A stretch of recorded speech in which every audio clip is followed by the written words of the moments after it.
Welcome to the Rim Break Rodeo. We hope this video helps. In this video, I will explain how to make edible ice cream paper. First, let's gather our simple ingredients. You will need about 1/2 cup of potato starch, 1 cup of water, and 1 teaspoon of a neutral oil like vegetable oil. Also, have a pinch of salt ready. Make sure your food dehydrator is clean and ready to use, as this will be crucial for drying our paper evenly and effectively. Now, let's create the paper batter. In a bowl, combine your 1/2 cup of potato starch, 1 cup of water, 1 teaspoon of oil, and the pinch of salt.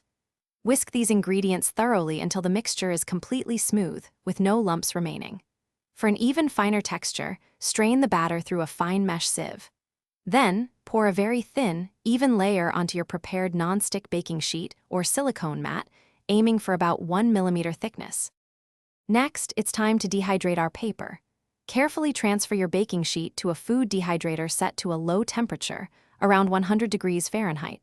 This slow drying process is key to achieving a flexible yet crisp paper. It will take approximately 3 to 5 hours, depending on your dehydrator and the thickness.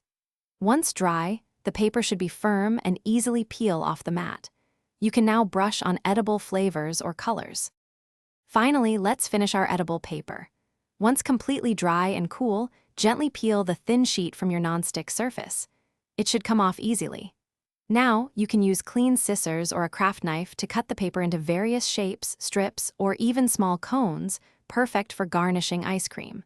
Store your homemade edible paper in an airtight container at room temperature, away from moisture, where it will last for several weeks. Thanks for watching. Consider subscribing if we helped you.